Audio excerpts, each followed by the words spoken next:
In today's market update, I'm going to be taking a look at the S&P 500 and discussing the trough that we are expecting to form in that market and of course in many stock markets around the world. In recent weeks in these market updates, we've been taking a look at two possible analyses. This is one of them, which has a rather straggly nest of lows for the 40-week cycle trough.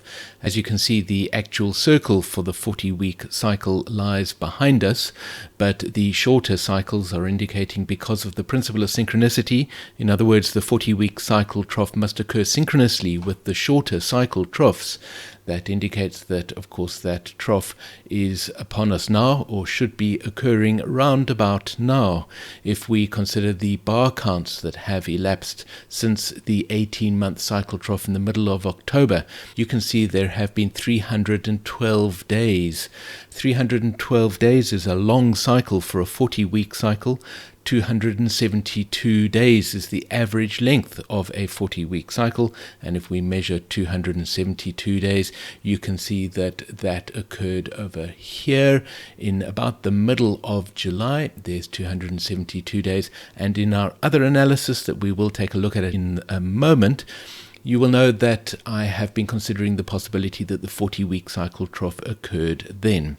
If we take a look at the bar count since the most recent 20-week cycle trough, you can see 161 days have elapsed. Again, that is a long cycle. The average 20-week cycle is 136 days, so we're running about 25 days long if this 40-week cycle trough occurs now.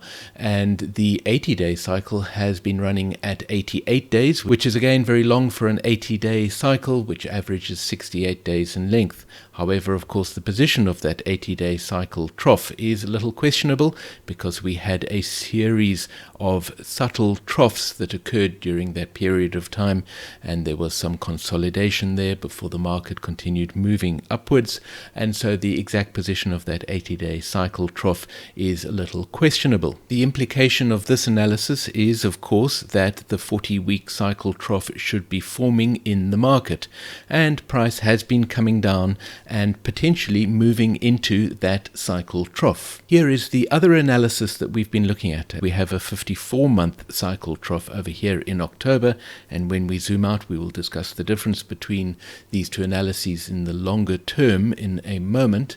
But you can see that here the important thing is that I have pinned, in other words, I have influenced this analysis in Sentient Trader to position the 40-week cycle trough over here in the middle of July. There are various reasons why I have done that, and I would encourage you to go and take a look at previous market update videos about the S&P 500 in which I discussed the reasoning behind positioning the 40-week cycle trough over there. One of the results of positioning that 40-week cycle trough there is that we have very neat nests of lows, which is sometimes an indication of a good analysis. It does not necessarily mean that this is the better analysis. So what does it mean that the 40-week cycle trough might have occurred in July as opposed to occurring now? What it means, in effect, as I've discussed in recent market update videos, is that we are still expecting a trough to occur now, but this trough that might be occurring would then be a trough of only 40-day magnitude as opposed to the trough of 40-week magnitude. What is the difference between a 40-day cycle trough and a 40-week cycle trough?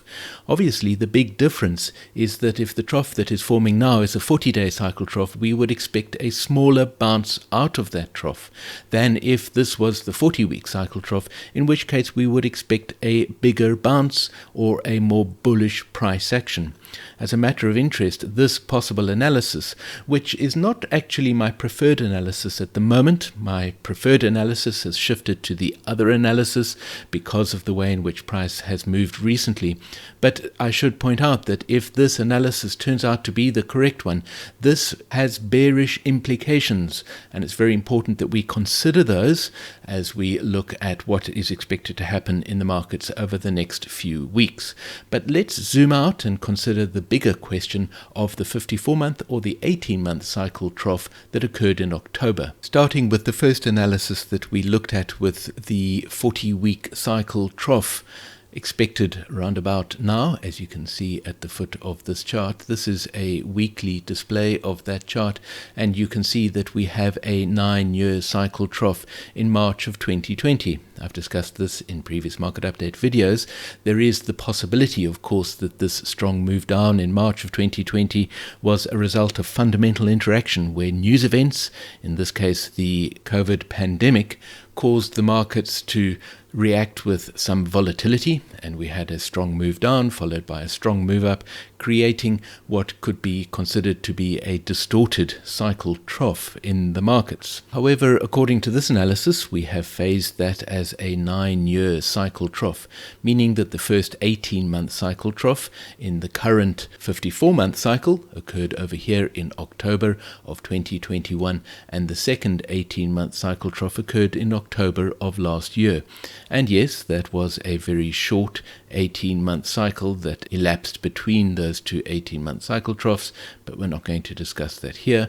We should be aware, of course, of the principle of variation, which tells us that the wavelengths of these cycles are constantly varying. The important thing about this analysis, of course, is that the next 18-month cycle trough, which you can see is expected to occur early next year. There's a very messy nest of lows for that next 18-month cycle trough. It is expected to occur early next year, and that would also be a trough of the 54-month cycle. Now, there is an anomaly in this analysis as it is presented, and that anomaly is shown in the cycle shapes. Here we had a very bullish 18-month cycle, of course, as price bounced out of the March 2020 trough. Then we had a bearish 18-month cycle, which is not impossible. The second 18-month cycle in the 3 18-month cycles that occur in any 54-month cycle could, of course, be a bearish cycle. It is certainly expected to be less bullish than the first 18-month cycle in that 54-month cycle. However, here is the anomaly.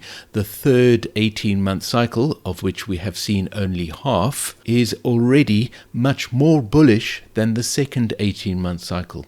Now, that is an anomaly, because the sequence of bullishness as opposed to bearishness of these 18-month cycles is, of course, expected to be bullish in the first 18-month cycle, probably neutral or certainly less bullish in the second 18-month cycle, and then, of course, bearish in the third 18-month cycle. In our other analysis, as I've discussed in previous market update videos, we have the 9-year cycle trough over here in December of 2018, and then the pandemic trough of March 2020 is only phased as an 18-month cycle trough.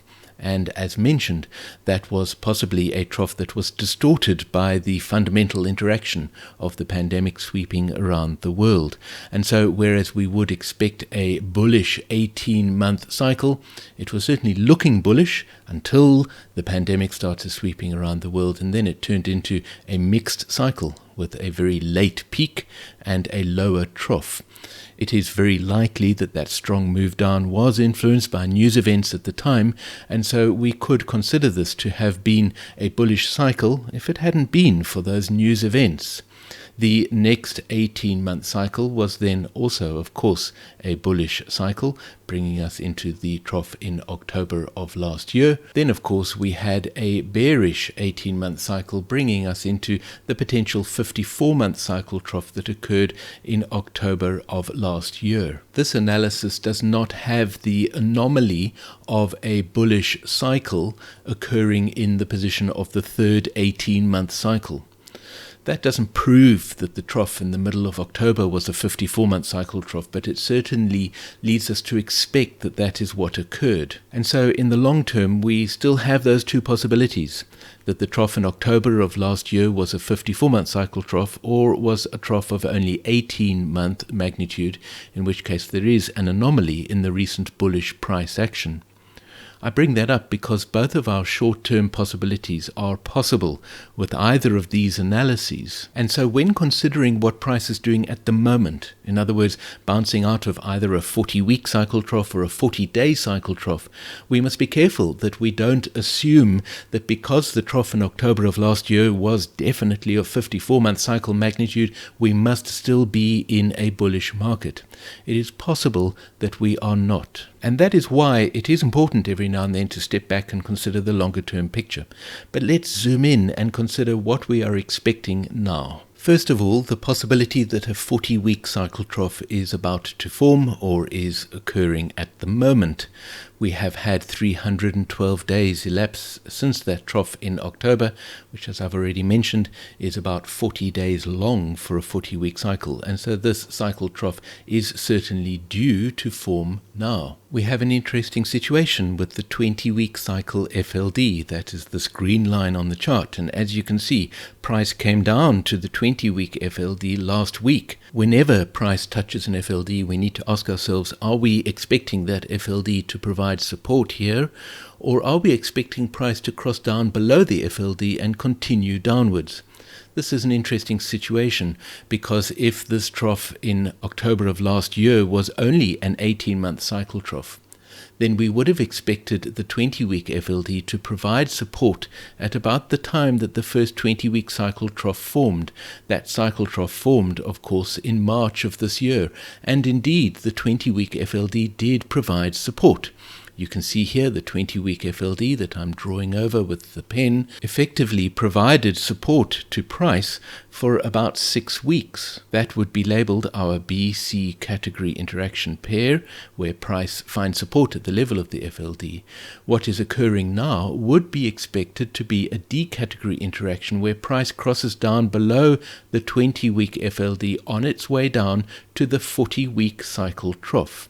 If that happens, then of course we will generate a target to the downside as a result of price crossing there, and that is where we would expect the 40-week cycle trough to form. Interestingly, if I display the 40-week cycle FLD, you can see that that yellow line I drew very roughly as the target, if the 20-week cycle FLD is crossed to the downside, is at about the level of the 40-week cycle FLD. But now, let's consider whether we really are expecting price to cross down below the 20-week FLD. In theory, we would be. However, because of the fact that this 40-week cycle trough is already 40 days overdue, and price has happened to land at the 20-week cycle FLD, is it possible that price will find support at the 20-week FLD? And how would that work in terms of our sequence of interactions that we are used to labeling on our charts, our A, B, C, D, all the way through to H sequence of interactions? What happens in a bullish market is that instead of price crossing down below an FLD when we are expecting a D and then E category interaction, is that price will sometimes find support at the level of that FLD. And in fact, if you go back and take a look at market updates at the beginning of this year, you will see that a very similar thing happened with the 40-day cycle in this same market. Therefore, the chances are high, in my opinion, that price is going to find support at the level of the 20-week FLD at this time. If we change to a daily chart and zoom in, you can see that a doji bar, somebody has pointed out that's called a doji bar. I tend to call them pin bars, but that is in fact a doji bar formed over here on Friday, and it will be interesting to see how price reacts. I should point out that I'm recording this video before the markets open in the US, and so this early overnight action should not really be taken too seriously. This is not a complete bar. But we do have a doji bar that formed here at the level of the 20-week FLD, and so the chances that a trough is going to form are fairly good. Let's take a look at our other analysis. And in this analysis, you can see that, again, the 20-week cycle FLD is providing support at the moment to price, or at least price has just ever so slightly slipped below that 20-week FLD. You should really consider the 20-week FLD on a weekly chart, but I'm not going to bother doing that here. The important thing is that the 20-week FLD is in the vicinity and is potentially providing support. The difference with this analysis is that we are only expecting a 40-day cycle trough. I've already mentioned that if this analysis turns out to be the correct one, and that the 40-week cycle trough lies behind us in the middle of July, then this is a bearish scenario. Why is that? If the 40-week cycle trough did form in the middle of July, then we have since then experienced a bearish 40-day cycle. We are still expecting a trough to form. We would expect price to bounce out of this trough, but it will be a bounce out of a 40-day cycle, not a 40-week cycle trough. Why does this analysis have bearish implications? The answer to that is simple. If this analysis is the correct one, then the 40-day cycle that we have just experienced has been a bearish cycle. The next 40-day cycle is expected to be more bearish than the previous 40-day cycle, and so therefore we are looking at more bearish price action as price comes down into the next 80-day cycle trough. If, on the other hand, and let's switch back to the other analysis, if, on the other hand, this is a 40-week cycle trough that is forming, then we would expect a bullish 40-day cycle to elapse. There is where we are expecting the 40-day cycle trough to form. That's the next circle and whiskers for the 40-day cycle towards the end of September, about the same time as we would be expecting an 80-day cycle trough to form in the other analysis, as we've just seen on that chart. The difference, of course, is that, as pointed out on the other chart, we would expect to see a bearish cycle. However, if the 40-week cycle trough is forming now, we would expect to see a bullish cycle. So in conclusion, let me summarize what we've discussed in today's video and provide some practical advice as to how we can act on the two possibilities that we know might be occurring. Staying with this analysis, our first analysis that we looked at today, that the 40-week cycle trough is occurring around about now, what would we expect? One way of visualizing the implications of an analysis is to use the composite model line. The composite model line takes the analysis of the cycles on the chart, recomposes that information, and shows us what would happen if these cycles keep beating with the same wavelengths and the same amplitudes into the future. The implications shown by the composite model line, and I'm actually restricting the number of cycles that I am applying to the composite model line so that we can focus on this period of time. So this composite model line does not include longer cycles, which will provide a more bullish price move. But the implications for only the cycles of 20 weeks and shorter that have been included in this composite model line are that we will experience a bullish 40-day cycle into the 40-day cycle trough expected towards the end of September, and then we will experience a less bullish, perhaps even slightly bearish 40-day cycle into the cycle trough expected towards the end of October. Here is the composite model line for the other analysis, and again I have left out the longer cycles, so we're not considering underlying trend, which will distort this picture as well, but we are focusing on the shorter term cycles. You can see that the implications of this analysis are that we will experience a bearish 40-day cycle. It will have a lower trough and it will have an early peak, and then we are looking at a fairly neutral shape cycle, bringing us into, first of all, a trough towards the end of October, exactly as we have in the other analysis, and then, of course, another trough over here in November. And so the structure of the two moves is very similar. Both analyses are telling us to expect a move up soon, and then, of course, the cycles will turn down and we'll get a move down. The difference with this analysis is that we are likely to experience a bearish shape elapse into the end of September, whereas the other analysis tells us to expect a bullish shape. So how are we going to know what is happening? The answer to that question, and I'm sure you could tell this was coming, lies in using our cycle tools. In particular, the FLD is a very useful cycle tool. As price bounces out of this trough, and of course it might not have occurred yet, we might have more downward price action before it does bounce out of the cycle trough that we are expecting. But as it does so, we would, according to this analysis, expect price to cross above the 20-day FLD, generate a target to the upside, and then approach the 40-day FLD. Now, whether it crosses above the 40-day FLD at that time, or whether it finds resistance at the level of the 40-day FLD, will depend on which of these analyses is true. If this analysis is the correct one, then the market has turned bearish, and we would be expecting a bearish cycle to occur, and so therefore we would not be surprised to see the 40-day FLD provide resistance to give us a move up, a bearish cycle, and then a move down into the 80-day cycle trough towards the end of September. In the other analysis, again, we would be watching the same FLDs, and you will notice that they are in very similar positions on the charts regardless of which analysis we are looking at. That is because the difference in the wavelengths of these shorter cycles is not very great between the two analyses. And so again, we would expect price to come up to the 20-day FLD and cross above it. If this is a 40-week cycle trough, we would then expect price to come up to the 40-day cycle FLD and again cross above it. And it will then arrive at the 80-day FLD. If this is indeed the 40-week cycle trough that is forming at the moment, we would expect price to cross above this 80-day FLD as well and generate a target to the upside. And so the bullish implications of this analysis are much greater. We will determine which of these analyses is the correct one as we watch price interacting with these FLDs. Both analyses tell us to expect a move up occurring soon. Both of them also have a trough that is expected to occur towards the end of September.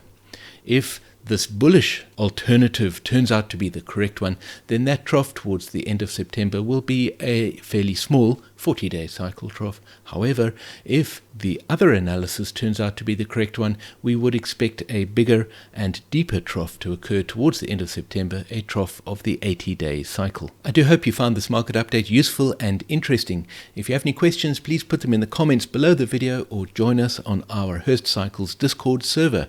I look forward to hearing from you.